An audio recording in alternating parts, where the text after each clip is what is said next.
Estado Regional.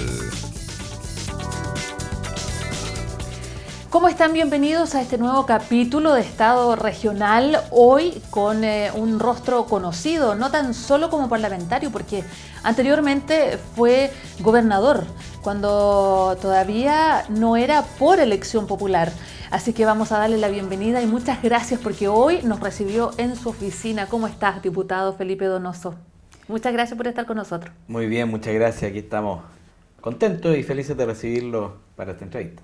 ¿De qué edad es la política, diputado? Porque fue gobernador y también estuvo en otros cargos, ¿o no? Es verdad, pero en política, así como voluntario desde los 16 años, como gobernador fue ya mucho mayor. Eso fue el 2018, 36, 37 años.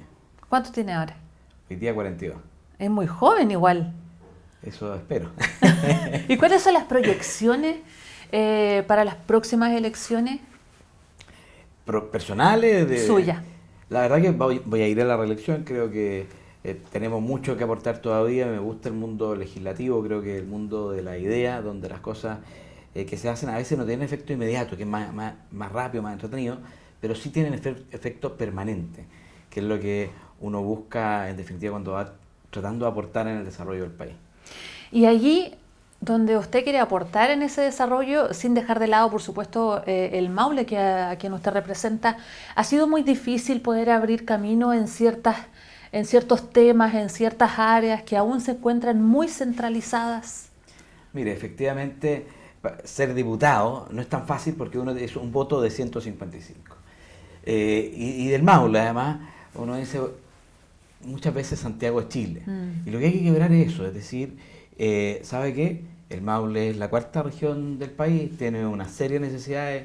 Yo lo explico de una manera gráfica, decir, mire, ¿sabe qué?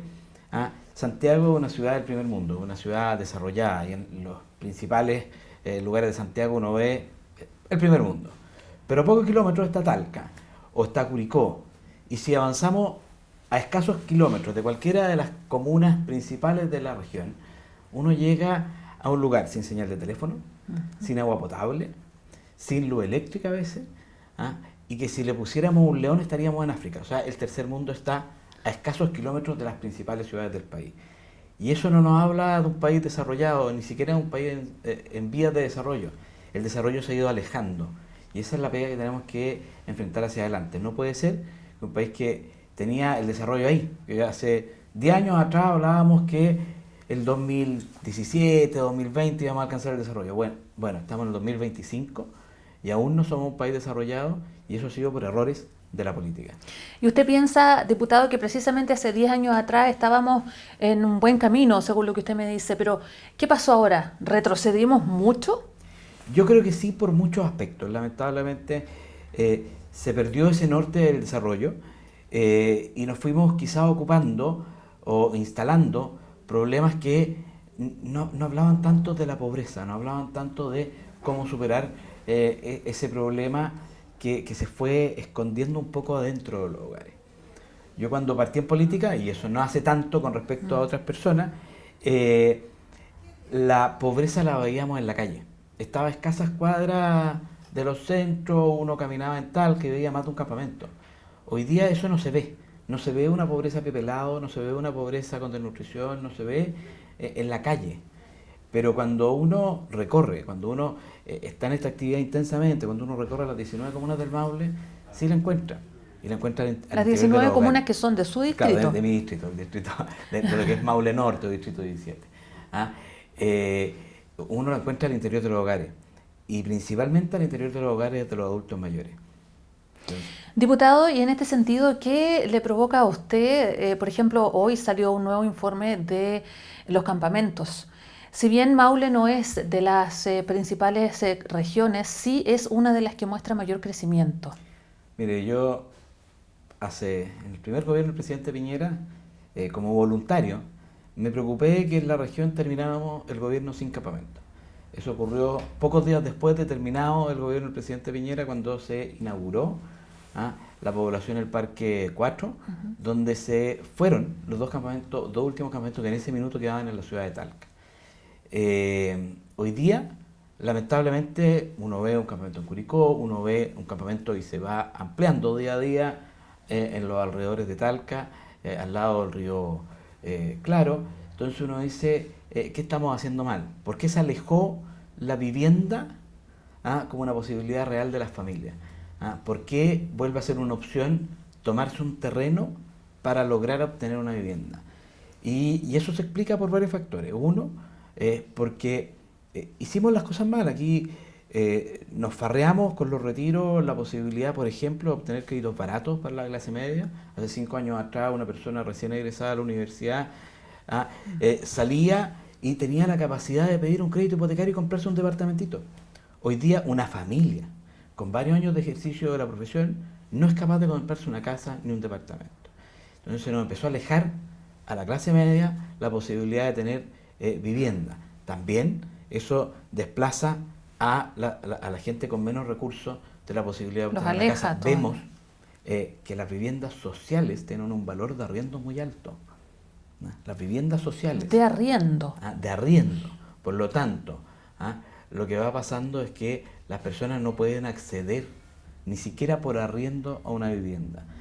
Y algunos están tomando esta opción. También hay un tema de cómo creció nuestra población en base a una migración desordenada, pero creo que tenemos que lograr que nuestra capacidad de adquirir viviendas vuelva a los temas, a las condiciones normales. Nosotros teníamos un buen acceso al crédito, teníamos un buen nivel de construcción, eso se fue alejando, creo que yo, por varios motivos. Uno de ellos es los retiros, otro de ellos es la inestabilidad socioeconómica del país, que ha hecho que el crecimiento del país también esté mucho más lento.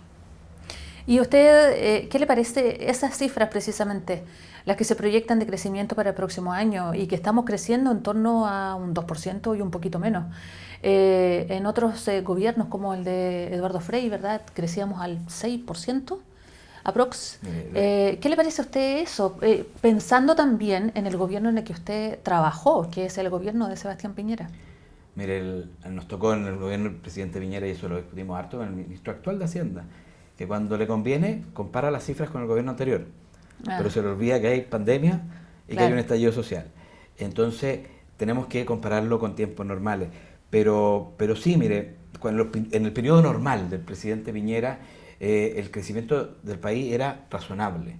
No era el que quisiéramos. Chile debiera crecer a más del 3%. Hoy día estamos llegando con suerte al 2%, según el gobierno, y eso es lo impactante. Según el Ministerio de Hacienda, Chile crecería un 2,5%, pero según el Banco Mundial, Chile crecería al 2%. Y a la vez tenemos un Estado que está perdiendo su robustez económica. El Estado de Chile era un Estado que era capaz de pagar sus cuentas, que cumplía a tiempo, que se endeudaba poco, más bien tenía muy poca deuda con respecto a los otros estados latinoamericanos, incluso con respecto a la OCDE. Hoy día, lamentablemente, nuestro nivel de deuda va subiendo. El ministro de Hacienda no ha sido capaz de contener el crecimiento de nuestro descalce fiscal. En el fondo, gastamos más de lo que ingresa, y eso a la vez se ve con un crecimiento económico bajo. Por lo tanto, no vamos a tener más ingresos porque el país crece más. Cuando el país crece más, se recaudan más impuestos. Tampoco vamos a reducir nuestro nivel de gasto. Nuestro camino es negro en términos de arcas fiscales. Y eso tenemos que recuperarlo. Y en eso creo que el ministro de Hacienda no ha entendido el problema, porque tenía que, la semana pasada, exponer cómo iba a solucionar este problema, y se hizo cargo de la mitad. Y la otra mitad dijo, lo vamos a hacer por leyes. Quiere decir que la otra mitad del problema se lo está traspasando a los próximos gobiernos, ni siquiera el próximo, sino que varios más, porque el plan de desescalada de gasto que él plantea no es suficiente para que las economías fiscales se balanceen. ¿Y cómo ve usted el próximo gobierno? ¿Lo ve bajo las manos de Evelyn Matei?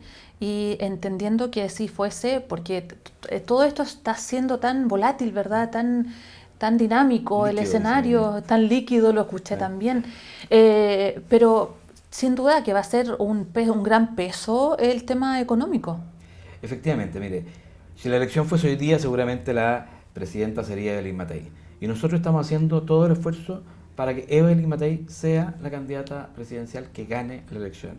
¿Y por qué estamos haciendo los momentos difíciles? Mucha gente nos dice, oye, de repente, ¿no será mejor que gane otro? ¿Y que otro se haga cargo del problema? La verdad que no podemos huir del problema.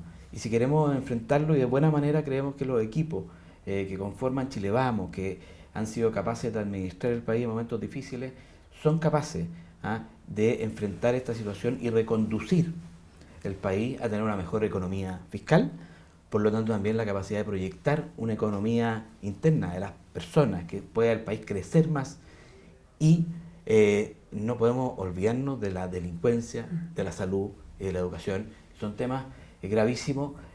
Hoy día vemos una delincuencia que nosotros no estábamos acostumbrados cuando chicos. Yo vivía casas cuadras donde hoy día estamos dando la entrevista, a jugar en la calle. Eso yo no sé acaso los niños lo pueden hacer. Pueden no sé acaso experimentar. los niños pueden andar en micro, como andaba yo cuando era chico en esta ciudad. No sé si uno puede salir en la noche caminando con tranquilidad o dejar a los hijos que lo hagan. Ese tipo de cosas son las que debiéramos buscar recuperar, porque sobre todo los que vivimos en regiones lo hacemos porque nuestras regiones son tranquilas. ¿Viene pronto la candidata a esta zona o no? Porque empezó su campaña o su recorrido nacional por el norte, pero ¿tiene programado pasar por la región del Maule pronto? Sí, va a venir pronto la candidata, pero esa programación la estamos viendo un poco con la contingencia, un poco con los temas que vamos planteando. Si se parte por el norte era porque estaba el tema de la cárcel y era el lugar, que es un sitio de 800 hectáreas. El gobierno no entendió bien que sabíamos que se construía una cárcel ahí. De hecho, el mismo punto de prensa lo dice, que sabemos que se construye una cárcel ahí, pero un terreno de 800 hectáreas en el norte de Chile, con condiciones para construir una cárcel, porque se construye una cárcel ahí, da para construir una cárcel de alta seguridad, y por eso fue ese primer lugar de la gira presidencial. Oiga, ¿qué le parece que nuestra cárcel acá en la región del Maule todavía no tenga la operatividad que se había nombrado y que se había anunciado que iba a partir en diciembre? Lo conversé la semana pasada con el ministro de Justicia. Va a venir seguramente en los próximos días a mostrar el nivel de ocupación que tiene la cárcel. O sea, ¿ya se están haciendo los traslados? Sí, y de hecho ya hay presos, digamos, internos en la cárcel. Está con un bajo nivel de ocupación. Esta es una cárcel de una gran capacidad. Va a llegar a unos 200 cuando el ministro venga, que deberá ser los próximos días, y luego comenzar el poblamiento. Creo que yo, y lo he dicho en todos los tonos, se lo decía al ministro actual y al anterior, creo que esa cárcel tiene mucho mejores condiciones que las cárceles que tenemos en el país. Entonces, sí, uno le gustaría que sea todo perfecto, pero cuando tenemos tal nivel de imperfección, que si uno le pregunta al fiscal judicial es la persona que tiene por obligación visitar las cárceles, dice que hay un nivel de inhumanidad en la cárcel de Talca actual, que debiéramos trasladarlo a todo al tiro. Porque la cárcel que se construyó tiene infinitas mejores condiciones que lo que tenemos actualmente como recinto carcelario en Talca, que lo que tenemos actualmente como recinto carcelario en Curicó, en cuanto a seguridad y en cuanto a condiciones para los mismos internos.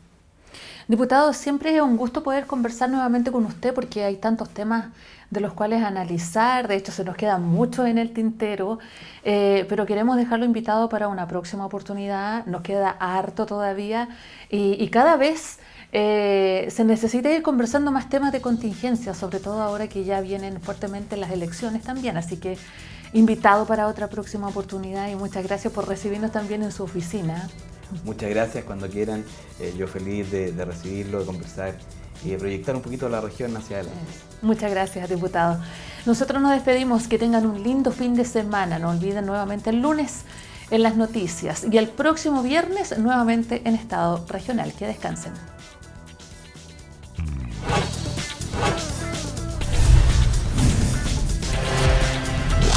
Estado Regional.